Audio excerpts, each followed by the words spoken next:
Nesses domingos de férias, desse período de férias, nós estamos tendo uma sala conjunta para os adultos e adolescentes. As crianças se separam e nós estamos falando sobre relações da igreja e assuntos importantes que temos falado e pensado e que a Escritura nos orienta. Falamos primeiro sobre a relação entre a igreja e como ela vive com o evangelismo e as missões.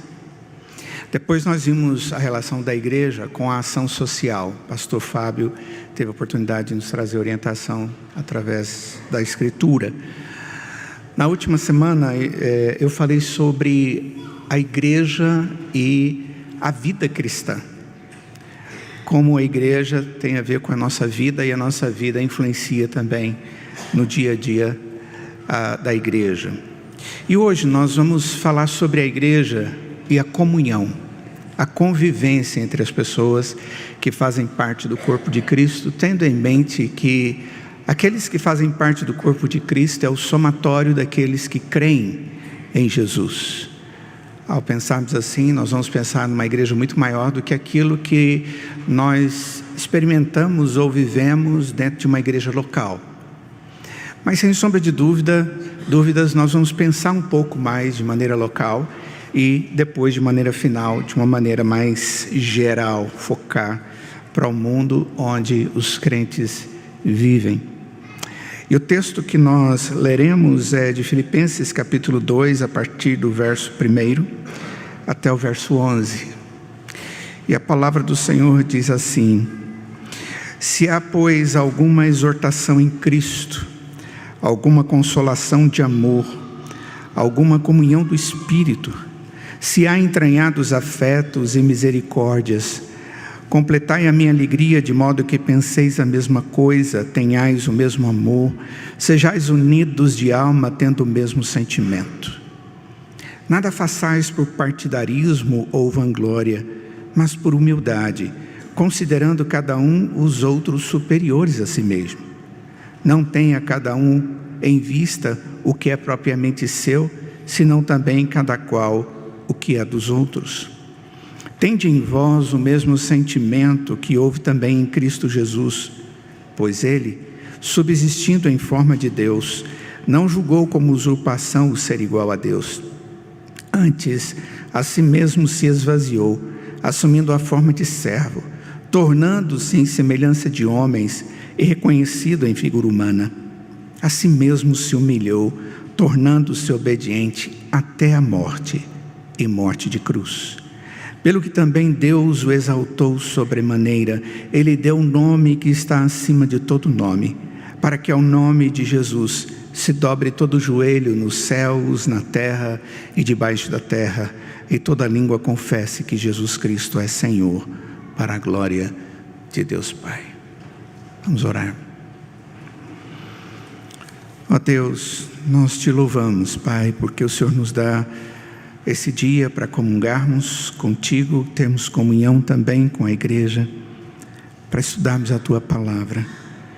Ensina-nos nessa manhã, ó Pai, como devemos viver como tua igreja. Que tipo de amor nós devemos compartilhar com os nossos irmãos. Ensina-nos, ó Pai, o verdadeiro significado da humildade. Ajuda-nos nisso tudo, pois precisamos. O que desejamos, ó Pai, é sermos um grupo de pessoas salvas pelo Senhor, que honram o teu nome vivendo o verdadeiro cristianismo.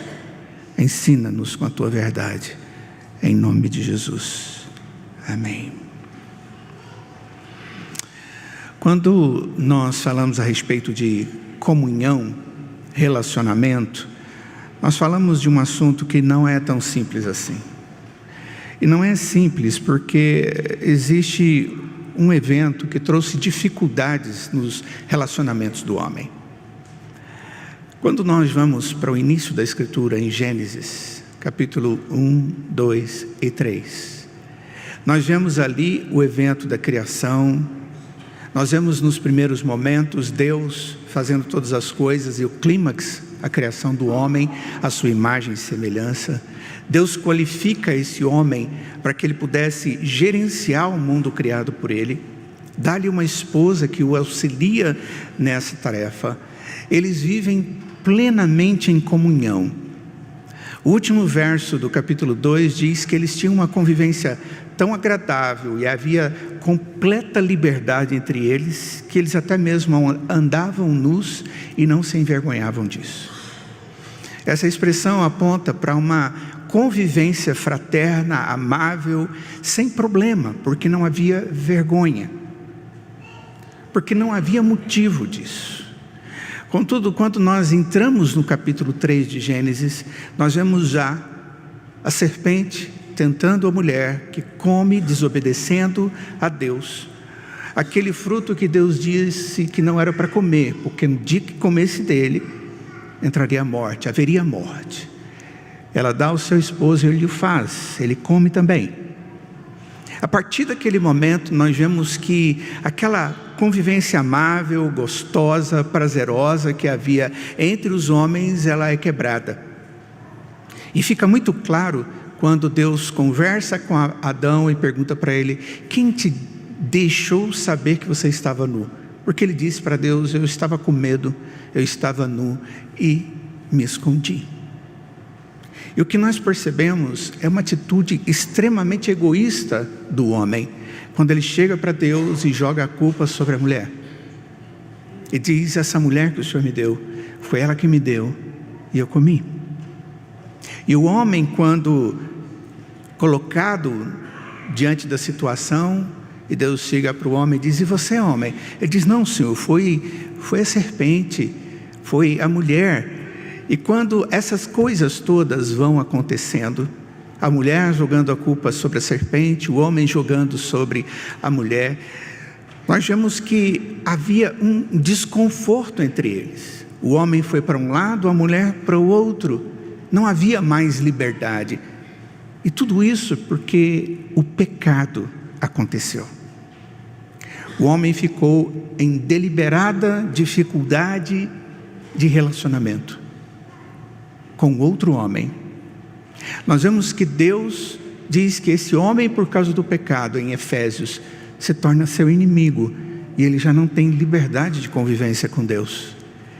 E esse homem até mesmo deixa de ter o auxílio da natureza a seu favor, e Deus coloca nessa natureza espinhos, cardos e abrolhos, e o homem teria dificuldade para alcançar o seu alimento no relacionamento com a natureza. O homem fica com todos os seus relacionamentos quebrados. Contudo, quando nós vamos para o desenvolvimento do próprio texto de Gênesis, no capítulo 3, verso 15, nós encontramos a maravilhosa misericórdia e graça de Deus sendo demonstrada. Ela é apresentada como uma expectativa que deveria existir para aqueles que haviam acabado de cair. Deus vai resolver o problema, e Ele resolverá o problema através do filho da mulher. E durante todo o Antigo Testamento, o filho da mulher, que é o Messias, é apresentado ao povo. Deveria ser a expectativa da restauração de todas as coisas, dentre elas a relação do homem consigo mesmo, a relação do homem com o seu próximo, com Deus e até mesmo com a natureza. O texto nos mostra em todo o Antigo Testamento essa proposta de tratamento, de cura de todos os relacionamentos. E o nosso relacionamento é previsto como tratado ao ponto de podermos aguardar uma vida eterna com Deus, aquela que foi perdida. E olhando tudo isso, nós percebemos que há uma promessa na Escritura. Jesus, o Messias, o resgatador, vem então a expressão redenção, é essa ideia de libertador. O remidor, aquele que significa perdoador de pecados, vai ser figurado durante todo o Antigo Testamento como cordeiro, que era imolado e o seu sangue colocado sobre a arca. O sangue perdoador. Jesus Cristo veio e Ele morreu na cruz. Ele nos liberta do pecado e da morte. Ele perdoa os nossos pecados e Ele abre novamente o caminho da nossa comunhão a Deus. E é por isso que o autor diz que nós podemos entrar pelo novo e vivo caminho feito por Deus a nós. Hebreus capítulo 10. Quando o cordeiro foi imolado e a cortina de separação foi rasgada. E agora a possibilidade de convivência com Deus. A possibilidade de, com alegria, convivermos com aqueles que também amam a Deus. E é exatamente sobre essa comunhão nossa, do povo de Deus, que só pode ser alcançada através da misericórdia e do amor de Deus, que nós estamos falando hoje. Sobre a igreja, o somatório dos que creem e como eles devem conviver. A primeira coisa que temos que ter em mente, amados irmãos, é que nós somos uma coletividade daqueles que foram salvos. Nós temos algo comum, algo excepcional. E o que nós temos em comum é Jesus. O que nós temos em comum é a salvação. E agora devemos expressar isso em todos os nossos relacionamentos. E o apóstolo Paulo, aqui nesse texto, ele vai falar exatamente sobre isso, sobre essa convivência comum, chamada comunhão. Antes de falar um pouco mais sobre isso, eu quero definir dois termos. O primeiro termo é comunhão. O segundo termo é mutualidade. Comunhão é quando eu convivo com alguém, compartilhando com ele coisas comuns, ou que eu faço se tornar comum através do meu ato. Por exemplo, nós comungamos agora desse momento. Nós estamos juntos numa comunhão como igreja. Estamos no mesmo espaço, desfrutando da mesma situação, ouvindo a mesma mensagem. O ar-condicionado está chegando para cada um de nós, uns sentindo mais agradável, outros com frio, mas é o mesmo ar-condicionado. É o mesmo contexto. Nós estamos comungando alguma coisa. Eu empresto a minha Bíblia para você, eu estou lhe dando a oportunidade de desfrutar algo que é meu, mas você compartilha comigo. Mas é alguma coisa que foi dado. Isso é comunhão. Contudo, a Escritura fala de mutualidade. São 36 ordens de mutualidade na Escritura. E cada uma delas fala que nós temos que dar e nós temos que receber. A Bíblia diz que devemos perdoar uns aos outros, amarmos uns aos outros, carregar as cargas uns dos outros. Nós devemos servir uns aos outros. Nós devemos pastorear, aconselhar uns aos outros e assim por diante. A mutualidade é um tipo de comunhão. Só que quando eu faço algo como servo de Deus, eu tenho a certeza que o outro tem condição de fazer a mesma coisa comigo. A mutualidade é uma expressão da comunhão, mas uma expressão mais complexa. Eu te perdoo, mas eu sei que no dia que acontecer alguma coisa, pelo princípio do perdão ser para mim e para você, eu tenho expectativa que você age do mesmo jeito comigo. Eu estou te carregando e levando as suas cargas agora, mas eu tenho certeza, se acontecer alguma coisa comigo, você vai carregar minhas cargas. Essa ideia de mutualidade traz para nós uma visão de comunhão muito mais ampla do que aquela que muitas vezes nós pensamos. E eu entendo que essa atitude de comunhão, de mutualidade, vou usar mais uma expressão, de solidariedade cristã, ela é fruto de uma verdadeira vida com Deus. Quando nós olhamos para a carta de Paulo aos Filipenses, nós vemos uma carta maravilhosa, linda, tem quase que uma linguagem poética, e é a carta que aparece muito mais a linguagem de alegria. Tanto é que ela é chamada de a carta da alegria. Alegrai-vos, jubilai-vos e coisa dessa natureza nós encontramos com muita frequência aqui. E o apóstolo Paulo tem uma estratégia bem clara aqui no capítulo 2, ao desafiar a igreja de Filipos a continuar a ter uma convivência cheia de significado. E essa intenção, ela fica evidenciada no discurso sobre comunhão e prática de relacionamento dentro do convívio cristão. Olhem só, no verso 1 ele diz: se há, pois. E aí ele vai sugerir uma sequência de características existentes na vida do cristão, com referência a Deus e o seu relacionamento com Deus, e com referência ao cristão e o seu relacionamento com o outro. A expressão se há, pois, alguma exortação, alguma consolação de amor, alguma comunhão do Espírito, entranhados afetos e misericórdia.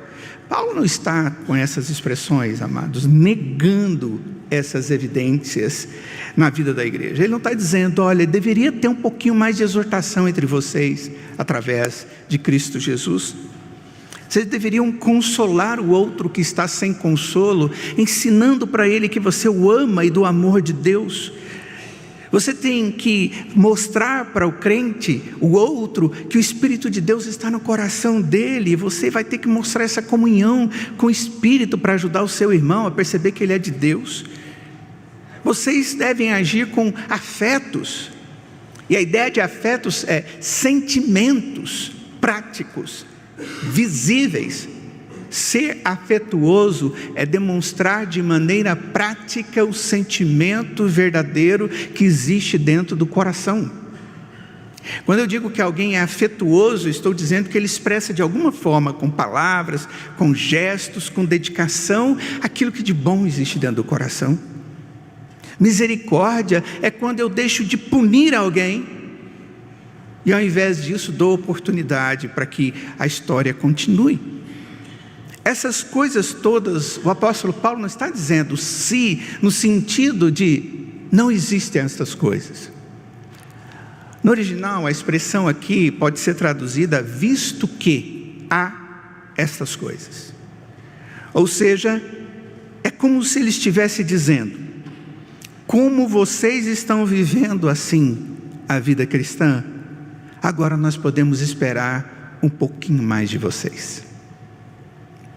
É como se Paulo dissesse, olha, essas coisas já existem. E eu fico imaginando, é a partir destas coisas que existem, que Paulo leva para eles algumas coisas essenciais. Alvos essenciais que também deveriam ser desenvolvidos no seio da igreja. Essa ideia de exortação em Cristo Jesus é uma prática que deve levar-nos a confronto do outro, mas não a partir dos meus sentimentos, nem da minha visão própria, nem do que eu gostaria que fosse, mas o texto limita essa exortação entre irmãos, e diz o texto que ela é feita em Cristo, a partir da palavra de Cristo, a partir da verdade de Cristo. Como isso é possível? Isso só é possível, irmãos, quando nós começamos a fazer admoestações uns para com os outros, exortações, citando a palavra como fundamento. É impossível exortar outra pessoa simplesmente dizendo, eu estou muito triste com você. O texto dá uma ideia de que quando eu falo, eu posso até falar da minha tristeza, mas eu devo dizer por quê. Porque Deus colocou para mim princípios, regras, orientações, caminhos, veredas, e agora eu, por te amar, trago a palavra de Deus para você e eu exorto. Isso está errado, isso não está bom. E segundo Paulo, isso já acontecia naquela igreja. Era uma igreja onde as pessoas usavam a Escritura como referencial de exortação. Aquela igreja era uma igreja que consolava. E esse amor que é dito aí, consolação de amor, não é um amor dito em palavras, mas expresso como um sentimento fácil e compreensível, bastava relacionar. Nós sabemos muito bem que simplesmente fazer o bem para o outro, mas se não houver sentimento e alegria, parece que não cola. Aquele grude que devia ter não fica. Eu até posso ter a minha fome ou a minha ansiedade tratada, mas a minha relação com aquela pessoa não aumentou, porque na verdade não foi amor. E nós sabemos muito bem que a Escritura, quando fala de amor, identifica amor com Deus, identifica amor como algo que nós aprendemos porque foi dado por Deus inicialmente, e o verdadeiro amor é a expressão de Deus no nosso coração. E Paulo diz que isso consola, que isso trata.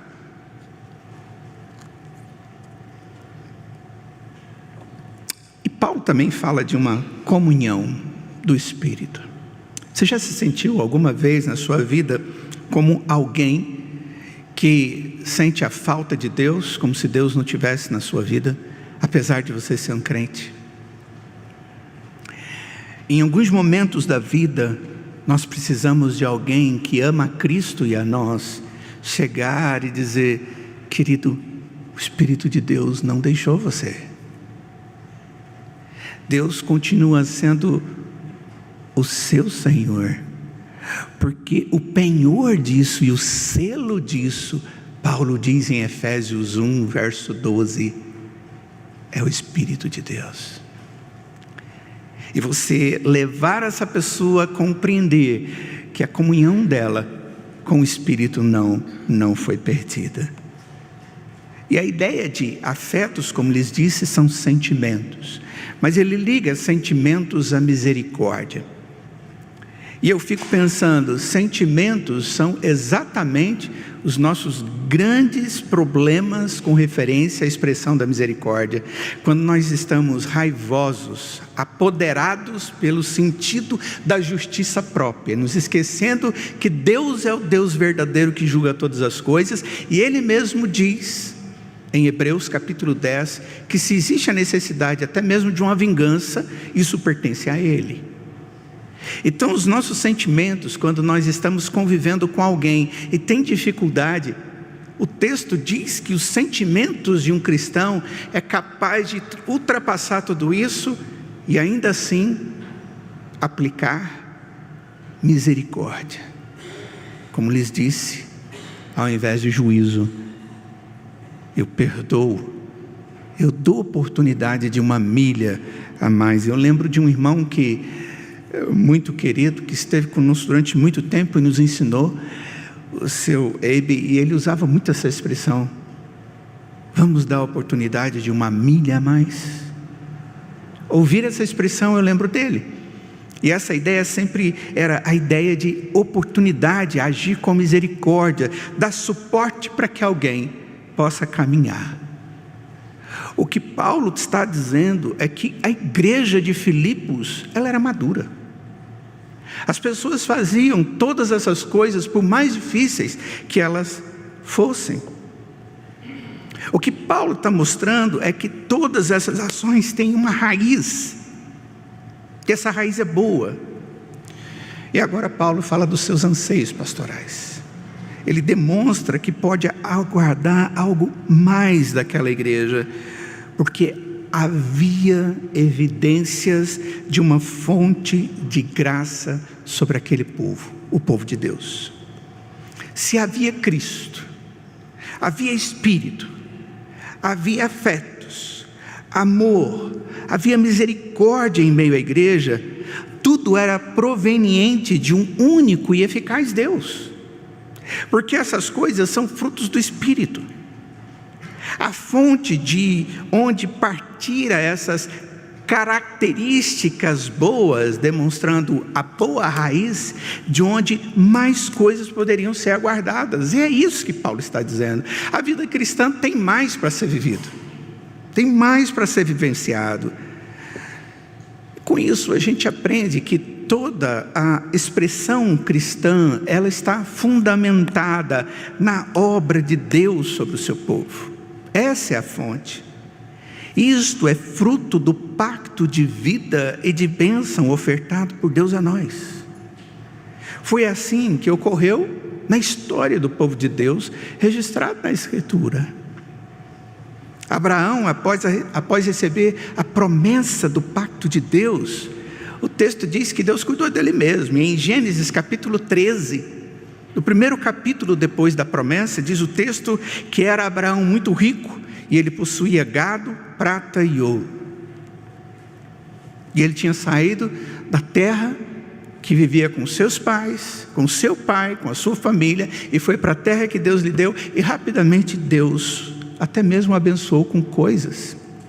Isaque, o filho de Abraão, que era filho da promessa, que desfrutava da promessa que havia sido colocada sobre aquele povo, diz o texto no capítulo 26 de Gênesis, verso 12 em diante, que semeou Isaque naquela terra, e no mesmo ano ele recolheu 100 por 1, porque o Senhor o abençoava.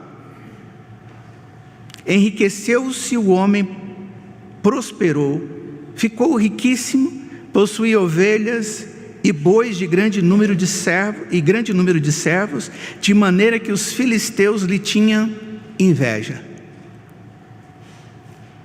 Na verdade, o que o texto está dizendo é que houve uma promessa. A promessa tinha a ver com isso. Mas a promessa básica que Deus tem feito a nós é de salvação para vivermos como salvos. Toda e qualquer graça de Deus, ela é suficiente. Contudo, Ele mesmo nos constrange. Ele requer de nós fidelidade. Ele requer de nós compromisso. Isaías capítulo 1, verso 19, diz: se quiserdes e me ouvirdes, comereis o melhor dessa terra. Deus não está falando exatamente sobre riqueza, mas está falando da qualidade. Ele dá prazer naquilo que Ele nos concede. A primeira coisa que nós temos que entender, irmãos, que essa comunhão e qualquer atividade que nós podemos ter correta diante dos nossos irmãos é, antes de tudo, fruto de uma verdadeira vida com Deus. É a partir do que Deus é na nossa existência que nós podemos fazer alguma coisa em nome dEle, sendo bênção na vida do outro. Primeira conclusão que nós chegamos: todo ato cristão é fruto de uma comunhão eficaz com o Deus de toda glória. Todo ato cristão correto é fruto da ação graciosa de Deus. Segunda coisa que nós precisamos observar é que a partir do verso 2, o texto traz a ordem de Paulo, ordem pastoral para a igreja. Ele diz: completai a minha alegria. E aí ele diz o que deve vir: de modo que penseis a mesma coisa, tenhais o mesmo amor, sejais unidos de alma, tendo o mesmo sentimento. Paulo aqui faz sugestão quanto à comunhão dos irmãos. E em seguida ele fala dessa relação de maneira completamente solidária e prática. Observem bem, que o apóstolo deseja encontrar unidade nas coisas íntimas, na vida dos crentes, unidade nos pensamentos, unidade no sentimento, o amor, unidade na essência, a alma, e unidade em todos os demais sentimentos. É interessante que Paulo, quando ele diz que quando evangeliza as pessoas, ele chora com os que choram, ele se alegra com quem se alegra, e é interessante ele dando a ideia de que ele tem que viver com a pessoa a realidade que aquela pessoa vive. Observem que o apóstolo deseja encontrar unidade nessas coisas que são muito pessoais. Todas essas coisas só podem ser expressas a partir de uma vida diária. Como é que eu vou expressar e ter o mesmo pensamento que você tem? Eu preciso conhecer. Como é que eu vou expressar o mesmo amor que você tem? eu preciso saber que amor é esse. Ter na minha alma as mesmas coisas básicas que tem na sua, eu preciso conhecê-lo profundamente, porque a alma é o profundo do indivíduo. Como é que eu vou ter os mesmos sentimentos que você tem de tristeza, de alegria, de dúvida, de decepção, convivendo diariamente com você? Quando Paulo solicita isso, ele dá a ideia de que ele quer uma igreja vivendo de forma tão íntima, que as coisas mais internas da existência de um irmão sejam conhecidos do outro e sejam embasados no propósito de Deus. Como ter o mesmo pensamento que você? Como devo ter o mesmo sentimento que você? Como ter estas coisas em unidade? Elas só podem acontecer a partir de uma vida diária. Ninguém consegue ter o mesmo pensamento de outrem, a não ser que tenham a mesma fonte de motivação, a não ser que tenham a mesma fonte de graça, de vida, como também gastem tempo para aprimorar essa comunhão. Nós precisamos disso. E certamente é muito mais do que um período no culto noturno e matutino de domingo. Logo depois, Paulo mostra como nós podemos e poderemos expressar e desenvolver essa comunhão. Somente através de uma comunhão cheia de desejo. E aqui, esse é o segundo ponto. Irmãos, comunhão é algo que tem que ser ato intencional. Eu preciso disso. E Paulo, vocês precisam completar a minha alegria de tal forma que vocês vão desenvolver essa comunhão, ao ponto de terem o mesmo pensamento, o mesmo sentimento. É isso que ele está dizendo, é algo intencional, é algo que você vai atrás, nós precisamos disso. Não é possível termos sentimentos distintos na igreja sobre algo que é essencial, algo que Deus colocou como essencial. Depende de mim, eu penso de um jeito e você pensa do outro. Essa é a cultura contemporânea, do final do século XX e início do século XXI, onde cada um tem o direito de pensar do jeito que quer, cada um tem o direito de fazer do jeito que quer. Isso se chama individualismo, subjetivismo, onde alguém, quando você coloca para ele um referencial, ele diz, depende de quem olha, de repente para um é certo e para o outro não é. E nós claramente sabemos que isso é a demonstração de um grupo que não tem um referencial único. Quando existe um referencial único, nós temos a possibilidade de ter unidade nas coisas essenciais, principalmente nas verdades que Deus define na sua palavra. E isso é que baseia, que traz tranquilidade e crescimento no corpo de Cristo. O que sempre sustentou a igreja do Senhor Jesus foi o objetivo único do povo de Deus, de viver a verdade de Deus, que é a Bíblia, e lutar por ela.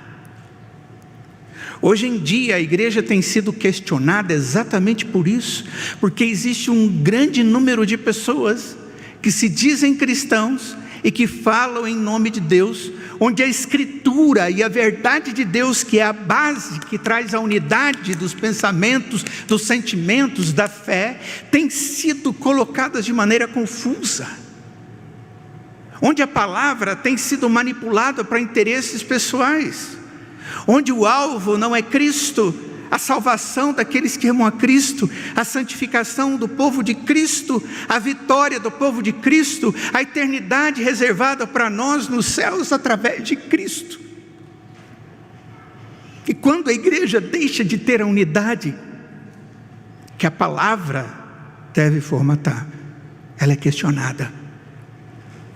E hoje a igreja tem sido questionada exatamente por isso. Lembrem, quando falo de igreja, estou falando do conjunto, não da igreja local. E isso é sério. Paulo está mostrando aqui que existe uma prática. Como alcançar todas essas coisas? Verso 3 ao verso 5. Ele diz: nada façais por partidarismo ou vanglória, mas por humildade, considerando cada um os outros superiores a si mesmo. Não tenha cada um em vista o que é propriamente seu, senão também cada qual o que é dos outros, tendo em vós o mesmo sentimento que houve também em Cristo Jesus. A comunhão solidária é fruto de uma ação espontânea e deliberada de alguém que reconhece a graça de Deus, se prostra diante do Senhor, isso faz parte da sua vida, e ele reconhece o propósito de Deus em todas as coisas que ele faz na sua própria vida. Por que Deus me deu esta oportunidade? O que é oportunidade para nós? Oportunidade para nós é tudo aquilo que Deus providencia para nós. Por que Deus me deu esse filho e mais esse? Por que Deus me deu o privilégio dessa profissão?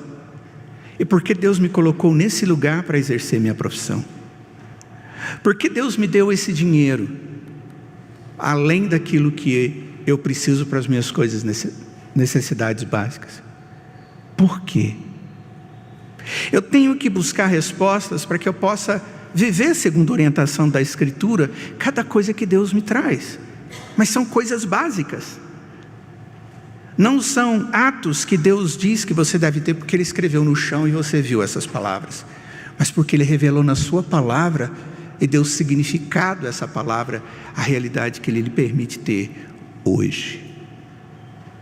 Nós somos deliberados na intenção de conviver harmoniosamente com os nossos irmãos, quando nós começamos a ver a nossa vida e o que nós temos e o que nós fazemos como ferramenta de solidariedade, ferramenta de convivência, onde eu sou instrumento para abençoar outros através daquilo que Deus me deu como bênção e como graça. Eu chamaria isso de a capacidade, a atraente capacidade aos nossos direitos,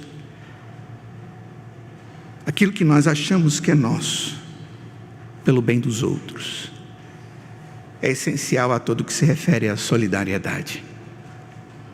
Se isso não acontece, temos um problema na convivência com os outros. Isso aconteceu na igreja. Qual foi a primeira característica grande na vida da igreja em Atos capítulo 2, quando a igreja começa a ser a igreja cristã, depois da morte e ressurreição de Jesus, recebimento dele no céu, enviou do Espírito para que a igreja pregasse o Evangelho? Como foi que a igreja vivenciou? Qual foi uma das características mais evidentes da igreja que mereceu estar registrado na Escritura? Se você for a Atos capítulo 2, a partir do verso 40, você vai ver que é uma igreja solidária. Alguns até mesmo vendiam as coisas e colocavam tudo em comum para sustentar as necessidades do outro. Isso não foi uma obrigação levantada para eles. Hoje, a partir de agora, vocês que são crentes têm que fazer isso. Não houve isso. Alguns fizeram isso de maneira deliberada, porque viam outros passando dificuldade, e eles comungavam de maneira solidária para suprir a necessidade dos outros.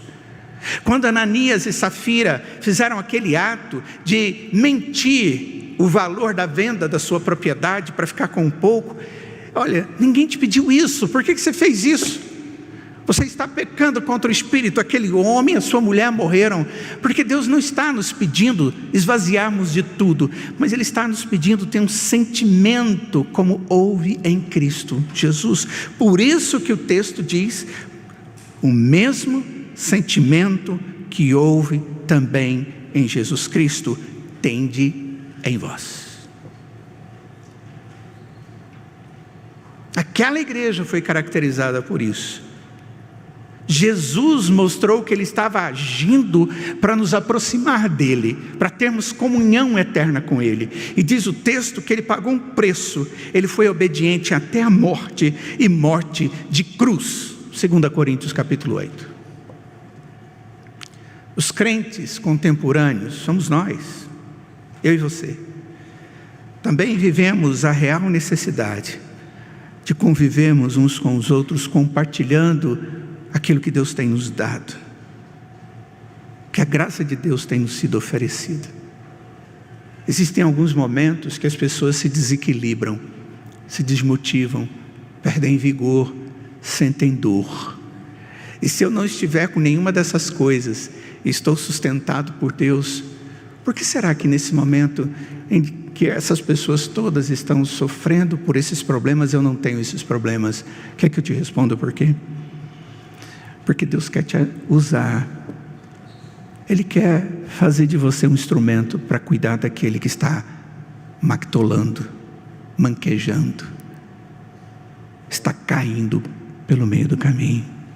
Você tem forças, ajude aqueles que estão levantando. Isso é solidariedade, isso é comunhão. Não é dinheiro, é vida, é convivência, instrumento nas mãos de Deus. Esse é o ensinamento que Deus nos dá. O que Paulo está dizendo aqui?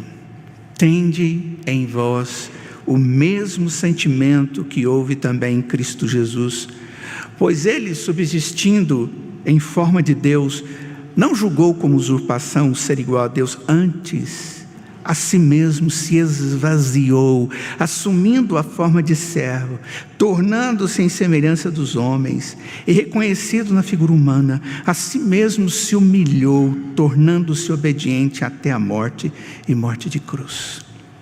Jesus é Deus, era Deus encarnado, aquele que fez a lei, e Ele se colocou debaixo dela, se humilhando, por amor a nós. Ele se esvaziou do direito de ser tratado como Deus, foi maltratado por amor a nós. E Paulo traz esse referencial, Cristo. Eu fico pensando, por que ele não trouxe um referencial menor, né? Pelo menos a gente pode alcançar aquilo e ficar mais ou menos tranquilo, mas o referencial que ele trouxe é simplesmente o perfeito, é Cristo. Eu estou dizendo para vocês que isso é o que Deus quer, mas o alvo, vocês vão perseguir a vida inteira. O alvo de ser alguém que comunga com os outros e se esforça de maneira deliberada pelo outro, vai acontecer na vida do verdadeiro cristão a vida inteira, porque o alvo é maior do que tudo. Tudo que Deus tem feito em nós e por nós tem propósito, e o propósito de Deus é nos agraciar, para que nós possamos ser bênção, para que nós possamos expressar a comunhão com os irmãos, sendo atentos e prontos a comungar objetivamente aquilo que temos desfrutado da graça do Senhor. Tiago, na sua carta, ele deixou bem claro que se descobrirmos que existe um irmão ou uma irmã que esteja mal vestido e a quem falte o pão de cada dia, nós devemos dar a eles o que eles precisam. Ele diz assim: meus irmãos, qual é o proveito se alguém disser que tem fé e não tiver obras? Pode acaso semelhante fé salvá-lo? Se um irmão ou uma irmã estiverem carecidos de roupa e necessitados do alimento cotidiano, e qualquer dentre vós lhe disser: ide em paz, aquecei-vos e fartai-vos, sem contudo lhes dar o necessário para o corpo, qual o proveito disso? Assim também a fé, se não tiver obras, por si só está morta. Quando a igreja primitiva creu, ela expressou a sua fé com atos cristãos, cuidando uns dos outros. Quando nós temos a fé nos leva às obras. A fé que Deus nos deu nos leva às obras que Ele nos ensina. É consequência. Como é bom, irmãos, estarmos aqui hoje. Nós vivemos em paz, nós vivemos momentos felizes, mas lembrem-se que Deus tem um propósito para a nossa vida. Primeiro, o que nós vimos é que essa atitude que Deus deseja que nós tenhamos é uma atitude que é fruto da nossa convivência com Deus. A segunda coisa que nós vimos é que é um ato deliberado. E para isso nós precisamos compreender o que Deus tem nos dado. E por último, tem consequências recíprocas. Lembra da mutualidade? Eu te amo na expectativa de você me amar. Eu te perdoo, porque a Bíblia diz que devemos perdoar um ao outro. Eu carrego suas coisas para que devido tempo você carregue para mim. Olha só o verso 9. Pelo que também Deus o exaltou sobremaneira, Ele leu o nome que está acima de todo nome, para que ao nome de Jesus se dobre todo joelho nos céus, na terra e debaixo da terra, e toda língua confesse que Jesus Cristo é Senhor, para a glória de Deus Pai. O ato de obediência de Cristo por nós redundou em louvor e honra. Nós devemos aprender a alegria de ser obedientes aos propósitos de Deus. Pedro, quando ele conduz os crentes que estavam sendo perseguidos, aqueles forasteiros da diáspora de 1 Pedro, que estavam entristecidos, ele mostra para eles que a alegria deles era Cristo Jesus, a herança que Deus tinha no céu para eles. Ele diz: se alegrem com isso. E logo depois, no verso 13 do capítulo 1, ele começa dizendo que aqueles irmãos devem ser santos, porque Deus é santo. E ele diz que aqueles crentes, apesar de toda dificuldade, deveriam agir como filhos da obediência. Essa é a expressão que ele usa ali. Filhos da obediência. Deus nos deu a honra de sermos escolhidos para a sua comunhão, para a sua graça, para que essa graça atingisse nossa vida e também a de outras pessoas. Caso contrário, nós estaremos testemunhando o oposto a tudo que Deus tem nos mostrado na palavra. Diante disso tudo, como nós podemos aplicar isso na vida de cada um de nós? A primeira coisa que nós vemos, irmãos, aqui no texto, foi que nós devemos agir e desenvolver a comunhão, porque é fruto da graça de Deus na nossa vida. Talvez esse seja um termômetro que precisa ser mais observado. E isso só quem pode atestar ou verificar é você mesmo. Qual é a disposição que você tem para compartilhar a graça de Deus na sua vida com outras pessoas? Você tem tido solidariedade com aquele que necessita, emocionalmente, socialmente, espiritualmente?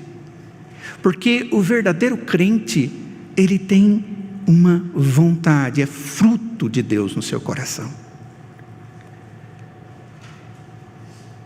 Pode ser que você seja um crente, mas você está agindo de maneira inadequada, ou seja, não como um crente que deveria ser.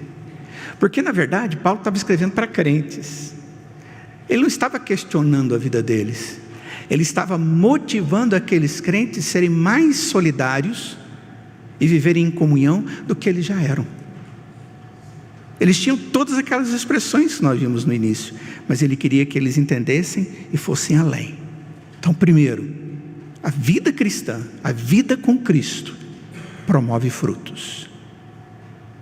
A segunda coisa, a comunhão com os nossos irmãos é algo que tem que ser deliberado, tem que ser ato intencional. Eu tenho que marcar na minha agenda que eu preciso visitar aquela pessoa que está necessitada. Eu preciso ligar para aquela pessoa que eu acho que está precisando de alguma coisa. Eu preciso ser crente. E isso é para cada um de nós. E eu preciso não só pensar, mas fazer. Quando preparo alguns casais na área do planejamento familiar, existe um slide que eu mostro para eles, que tipo de coisa que acontece na vida da gente. É mais ou menos assim: eu fico preocupado porque eu esqueci de fazer ou não fiz os telefonemas que eu devia ter feito. Eu não fui atrás daquele que precisava. Eu não fiz o exercício físico que eu coloquei que eu faria durante o ano de 2017, ainda nem comecei, já está terminando o primeiro mês. E aí vai. A gente tem um bocado de desculpa para não sermos intencionais e fazermos aquilo que é próprio da vida cristã. Lembra? Você tem que planejar e fazer. E por último, esse ato que Deus nos permite ter traz consequências recíprocas. Se através de um ou dois nós vimos essas coisas acontecendo, de convivência, de comunhão, e de levarmos bênção na vida dos outros, os outros vão aprender o princípio da Escritura e provavelmente vão agir da mesma forma. E eu creio que isso pode começar a partir do irmão e a partir também de mim. Quem nos ensinou isso? Jesus Cristo. Ele saiu do seu conforto do céu e Ele fez tudo o que fez para que tivéssemos comunhão eterna com Ele. E Paulo disse: Ele nos deixou exemplo para seguirmos. Que Deus tenha misericórdia e nos ajude a lembrar dessas coisas e a vivenciá-las para a glória dEle, hoje e sempre.